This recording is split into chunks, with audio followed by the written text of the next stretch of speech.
नाना sir lead कर रहे हैं वो शो को, डायरेक्ट कर रहे हो प्रकाश झा, और उसमें आपके को एक्टर हो नाना सर। तो बहुत इवॉल्व होने लगते हो सेट पे खाना बनाना और अपने लाइफ के एक्सपीरियंसेस शेयर करना। आप एक्टर हैं, आपका काम एक्टिंग करना है, आप तो हम बस वही करते हैं क्योंकि जो समाज में जो है वही पर्दे पर है। Hi, this is Roop and you are watching me on Bazooka. सबसे पहले आपको ढेर सारी शुभकामनाएं देना चाहूँगा न्यू प्रोजेक्ट के लिए। Thank you so much. और सबसे बहुत बहुत स्वागत है आपका बज़ुका में। Thank you. कैसे हो आप? बहुत दिनों के बाद मिल रहे हो आप। हाँ, मैं एकदम अच्छी हूँ, बहुत एक्साइटेड हूँ। आज मेरी वेब सीरीज रिलीज हुई है, so looking forward to it. जी, आपका इतने अच्छे वेब सीरीज से ओटीटी डेब्यू हुआ है, तो इस शो को चॉइस करने का क्या, इसके पीछे का क्या कारण है? आपको पता ही होगा कि प्रकाश झा सर ने ये वेब सीरीज डायरेक्ट की है, तो सबसे बड़ा रीज़न तो सर का डायरेक्शन था। एंड देन उसके बाद मेरा रोल जो है वो ज़ीशान अय्यूब के ऑपोजिट है। तो जब आप इतने धुरंधर लोगों के बीच होते हैं, उनके साथ आपको काम करने का मौका जी। मिलता है। नाना sir is the hmm. Lead कर रहे हैं वो शो को, तो कोई वजह ही नहीं होती है कि आप ना करें। डायरेक्टर प्रकाश झा के साथ काम करने का किस तरह का एक्सपीरियंस रहा आपका? बहुत ही अच्छा एक्सपीरियंस था क्योंकि जी। Sir is a legend in himself and बहुत कुछ सीखने को मिला उनके साथ।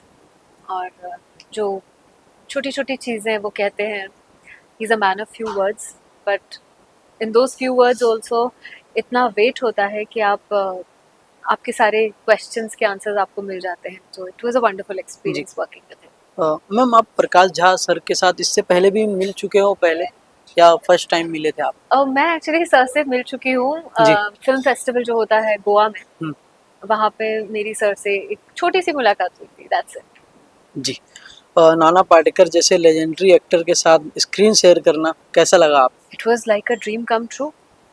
एक सीन जो डायरेक्ट कर रहे हो प्रकाश झा और उसमें आपके को एक्टर हो नाना सर, तो आपके लिए बस सीखने के लिए इतना कुछ है आपके पास कि as an actor you just feel very enriched and आप बहुत इवॉल्व होने लगते हो। एंड उनको काम करते हुए देख के, उनको ऑब्जर्व करके, उनकी एनर्जी से you you really get very inspired and motivated. Nana sir real life में किस तरह के इंसान हैं, आप बताना चाहोगे ma'am? He was like a guardian on set. हम सभी उनके बच्चे जैसे थे और वो हमें गार्डियन की तरह ही वाज ट्रीटिंग। सेट पे खाना बनाना और अपने लाइफ के एक्सपीरियंसेस शेयर करना। हम लोग गाने गाते थे, साथ में डिनर करते थे एंड कुछ ना कुछ वो सिखाते रहते थे हमें। जी। और सिर्फ उनको अपने आसपास देखना was also like learning a lot. जी। जब आप नाना सर से मिले तो आपको नर्वस था कि एक्साइटेडमेंट था कि आज नाना सर के साथ मैं स्क्रीन पे आ रही हूँ, बड़े पर्दे पे आ रही हूँ?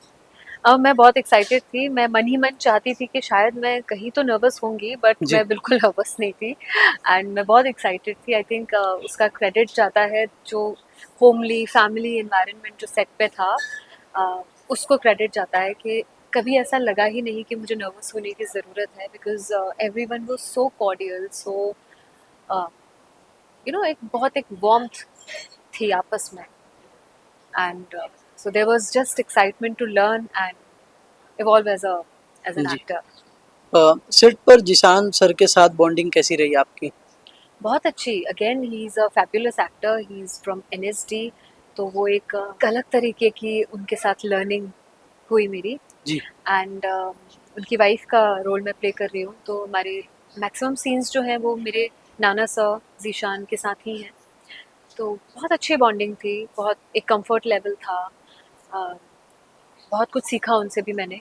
बहुत ही संजीदा किस्म के वो एक्टर है एंड सभी के साथ एक्चुअली देयर जी। Was a lot to learn. TV और ओटीटी में काम करना का एक्सपीरियंस कितना डिफरेंट रहा? देखिए, टीवी और ओटीटी जो है ना, देयर मीडियम्स, डिफरेंट मीडियम्स जहाँ पे जी। स्टोरी टेलिंग अलग तरीके से होती है। लेकिन फ़र्क सिर्फ इतना ही है कि आप टेक्निक एक तो अलग हो जाती है, और दूसरा तैयारी करने का जो आपको मौका मिलता है वो वेब में आपको अच्छा खासा मिलता है। आपके पास एक बाउंड स्क्रिप्ट होती है, जिसका कहानी की शुरुआत होती है, कहानी का अंत होता है। और टीवी में इस तरह से नहीं होता है। टीवी ऑडियंस क्या चाहती है, टीआरपी किस तरह की है, उस पर बहुत कुछ डिपेंड करता है। और we are shooting every day on TV. और तो ये सब कुछ फ़र्क होते हैं, but in the end it's all story telling. Every medium has its own beauty, every medium has its own advantages. तो फ़र्क होता है, लेकिन अल्टीमेटली आप एक्टर हैं, आपका काम एक्टिंग करना है, आपका काम उस रोल में जान भरना है, तो हम बस वही करते हैं। जी।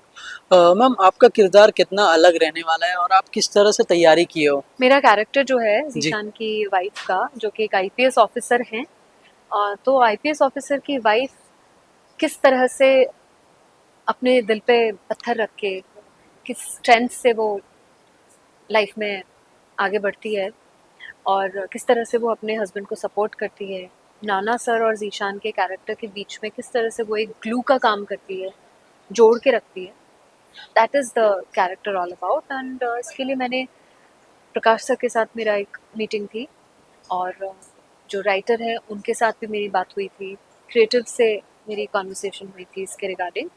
तो rest of the work is done by the script. Script पढ़ के ही आपको कैरेक्टर के बारे में जानने को मिलता है, अपनी रिसर्च होती है, और धीरे धीरे आप फिर उस कैरेक्टर में ढल जाते आजकल ओटीटी पे कंटेंट काफ़ी स्ट्रॉन्ग होता है, आप इस चेंज को कैसे देखती हैं?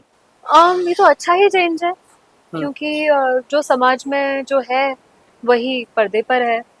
तो any change is good if it's acceptable, if it's accepted. अगर ऐसी कहानियाँ आ रही हैं, अप्रिशिएट हो रही हैं, तो इसका मतलब है कि वो पसंद की जा रही हैं, तो चेंज इज़ गुड। मैम कोई अपकमिंग प्रोजेक्ट वगैरह आ रहा है आपका?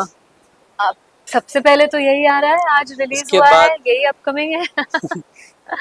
संकल्प को देखिए जी। आप मिक्स प्लेयर पे। और इसके बाद एक और वेब सीरीज़ है, एक और फ़िल्म है, जो कि अभी जिसकी रिलीज़ डेट्स मेरे पास नहीं है, लेकिन यस, वो दोनों प्रोजेक्ट्स भी बन के तैयार हैं। कोई दिग्गज कलाकार होने वाले हैं उसमें? हिंट देना चाहोगे? अम, दिग्गज, मैं ऐसे तो किसी का नाम ऐसे नहीं लेना चाहूँगी। सभी अपने-अपने तरह से सब दिग्गज ही होते हैं। जी। हर कोई कलाकार है, सब अपना टैलेंट लेकर आ रहे हैं। तो wait and watch. Thank you ma'am. Thank you so much.